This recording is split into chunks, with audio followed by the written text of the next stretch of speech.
مع العسر يسرا। আল্লাহর সঙ্গে আমাদের সকলেরই কথোপকথন, যে কথাগুলি আল্লাহ পাক আমাদের সকলকে উদ্দেশ্য। আমি জানি কেন তোমার অন্তর এত বিক্ষিপ্ত, আমি জানি কিসের জন্য তোমার এত হাহাকার। দুঃখ পেও না, আমি সাথেই আছি। আমি তখনও তোমার সাথেই ছিলাম যখন এই দুনিয়াতে তোমার অস্তিত্ব ছিল না। আমি তখনও তোমার সাথেই ছিলাম যখন মায়ের গর্ভে এক অচেনা পরিবেশে তুমি ছিলে। আমি তখনও তোমার সাথেই ছিলাম যখন তুমি আমাকে চিনতে না। আমি তখনও তোমার সাথেই ছিলাম যখন তুমি আমার অবাধ্য ছিলে। আমি এখনো তোমার সাথেই আছি। তুমি ধৈর্য ধরো, তুমি ধৈর্য আর সালাতের মাধ্যমে সাহায্য চাও, আমি তোমার পাশেই আছি। এই দুনিয়াবাসী তোমার কিছুই করতে পারবে না। আমি জানি তারা যা বলে তা তোমাকে কষ্ট দেয়। আমি জানি তাদের আচরণ তোমার অন্তরকে ছিন্ন ভিন্ন করে দেয়। তুমি শুধু নীরবে সহ্য করে যাও, ও অচিরেই তুমি জানবে তুমি ভুল ছিলে না। হে আমার বান্দা, তোমার অন্তর সম্পর্কে আমি সম্পূর্ণ অবহিত। তুমি চিন্তা করো না, অচিরেই তোমার প্রতি এমন অনুগ্রহ নাজিল করব, তোমার অন্তর প্রশান্ত হয়ে যাবে। তুমি না সেদিন বললে আল্লাহ কারো সাধ্যের বাইরে কোনো বোঝা তার বান্দাদের দেন না?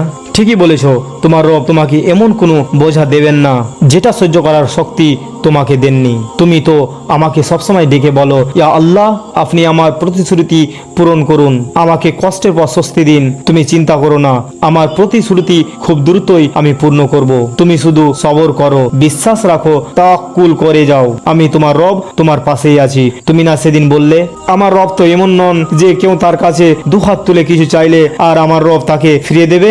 হ্যাঁ, তুমি ঠিকই বলেছো, আমি তোমার রব, তোমার কোনো দোয়াকেই ফিরিয়ে দেব না। তুমি শুধু সবর করো, তোমার রব তোমার পাশেই আছেন।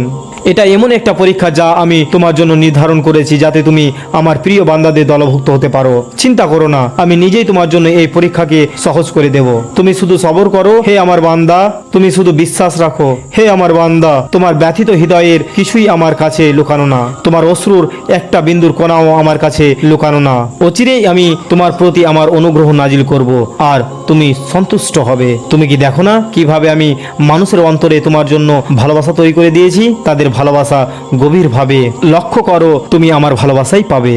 এই দুনিয়াবাসী যত না তোমাকে ভালোবাসে তার চেয়ে বহু গুণ বেশি আমি তোমার রব তোমাকে ভালোবাসি। আমি তোমাকে ত্যাগ করিনি না, আর আমি তোমার উপর রাগান্বিত।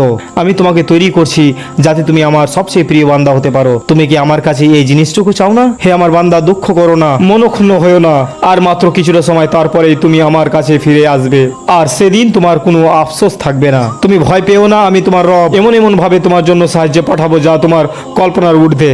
তোমার জন্য পরীক্ষাগুলো আমি নিজেই সহজ করে দেব, আর আমি নিজেই তোমাকে পুরস্কৃত করব। তুমি শুধু তোমার প্রতি বিশ্বাসী হও আর এই কথাকে আজীবন হৃদয়ে গেঁথে নাও। তুমি আমাকে যেভাবে স্মরণ করবে, তুমি আমাকে ঠিক সেইভাবেই পাবে। চিন্তা করো না আমার বান্দা, আমার সাহায্য অতি নিকট। ততদিন পর্যন্ত সবর করে যাও, আমার ইবাদতে মশগুল হয়ে যাও। একদিন তুমি আমার পক্ষ থেকে ঘোষণা শুনবে, আমার জান্নাতে প্রবেশ করো। সেদিন আমি তোমার সবচেয়ে প্রিয় ইচ্ছেটুকু পূরণ করে দেব।